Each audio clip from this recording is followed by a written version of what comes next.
The human settlement coordinates are confirmed. Confirmed, Admiral. She is at those exact coordinates. Then we descend. Sir. The structure appears to be a farmhouse. Descend anyway. Fleet Admiral Goran Vass of the Drava Sovereignty had not personally led a planetary descent operation in 11 years. The last time he had done so, it had involved 3 battle fleets, a siege that lasted 9 days, and a tactical outcome that was still taught in Dravith military academies as a case study in overwhelming force doctrine.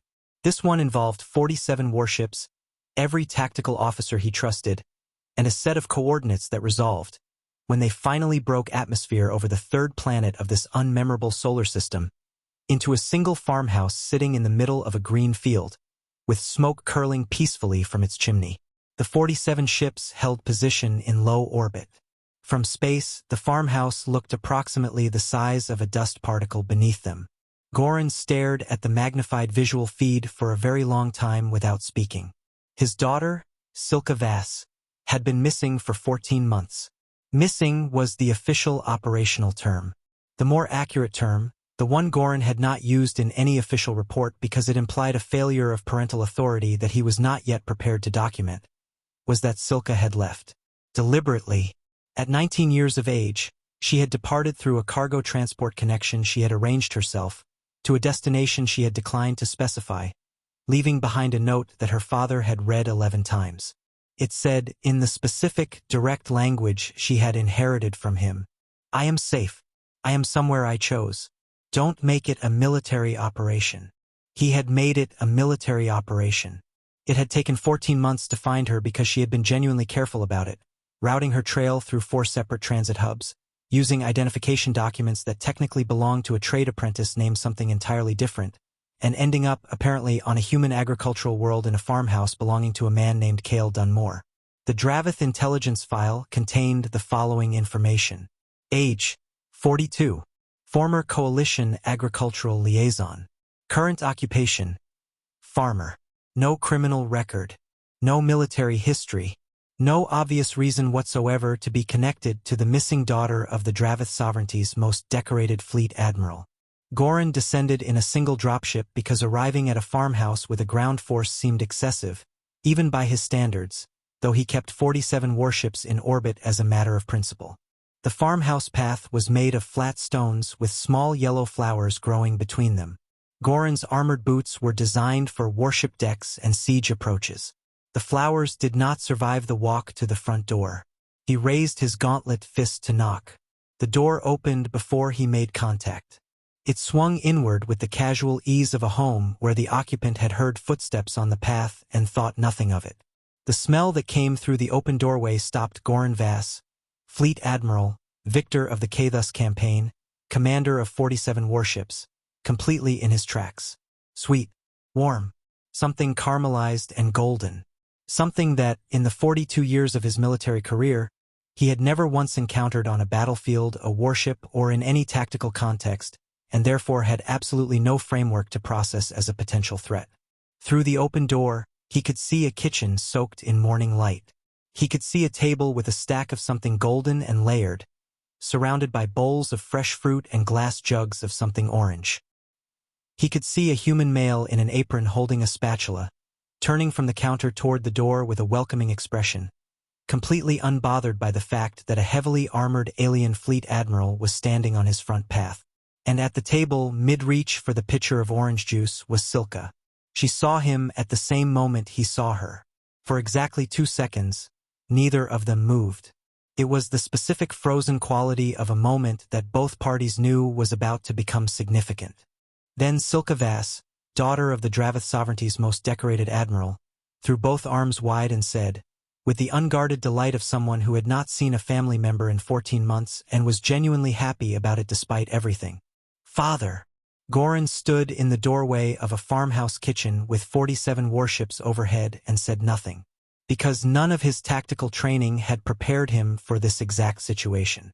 Cale Dunmore set down his spatula, wiped his hands on his apron, and said, with the specific warmth of a man who was entirely comfortable with unexpected visitors, "Admiral Vass, I was wondering when you'd find us.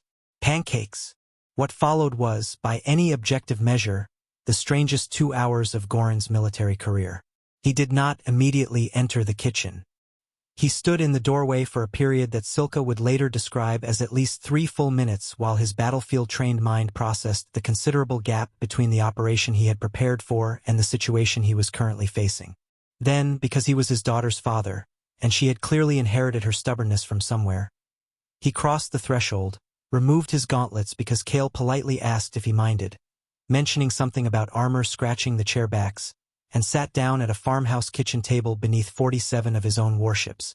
Silka explained, in the practical, direct manner she had always used with him, even as a child, that she had left because the sovereignty's predetermined path for her, military academy, fleet assignment, and a political marriage to Admiral Kavertha's eldest son, was a path she had examined from every angle and found to be someone else's life, not hers. She had chosen this, the agricultural world, the farmhouse, the work of growing things in actual soil, the specific, unhurried quality of a life that was not organized around military hierarchy. And Kale, who had first been her neighbor, then her employer at the adjacent cooperative farm, and then, she said this part while looking at the table rather than her father, something more than that. Goran looked at Kale Dunmore across a plate of pancakes. Kale looked back without flinching, which was either impressive composure or a genuinely unusual relationship with self-preservation instincts. "I know this isn't what you planned for her," Kale said. "I know I'm not what you'd have chosen, but I can tell you what I do know. She's the most capable person I've ever met. She hasn't been unhappy a single day in 14 months, and she chose this. I didn't bring her here. She brought herself." Outside the kitchen window, 47 warships held formation in a clear blue sky above autumn fields. A passing bird appeared entirely unbothered by them. Goran remained quiet for a long time. Then he picked up his fork, a human utensil sized for human hands, forcing him to hold it between 2 fingers like a very small tool, and cut into the stack of pancakes on the plate Kale had placed in front of him. The taste was unlike anything he had vocabulary for in Dravith military language. It belonged to a category his career had never required him to develop. "These are acceptable," he said in the tone of someone who meant considerably more than that but was exercising restraint. Silka's face did something that only happened when she was fighting a smile and losing. An hour later, Goran stood at the farmhouse door to leave. He looked at his daughter. He genuinely looked at her the way a father looks at someone, rather than the way a fleet admiral assesses an asset. "You look well," he said. "I am," Silka replied. "The man." Goran tilted his head toward where Kale was already washing dishes, humming softly. "He takes care of you. We take care of each other," Silka said. "That's how it works here." Goran nodded once, with the specific economy of a man who had processed something significant and was choosing to let it settle rather than respond too quickly. Then he walked back down the stone path, stepping around the yellow flowers this time, carefully, which he would have been unable to explain if anyone had asked. He returned to his dropship. His tactical officer's voice came through immediately.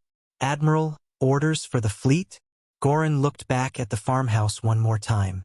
Smoke from the chimney, morning light on the fields, the absurdly small stone path leading to the absurdly ordinary front door.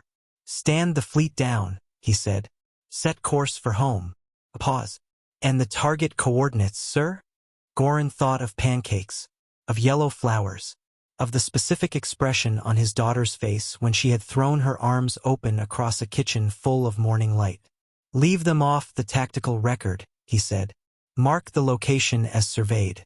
Situation resolved."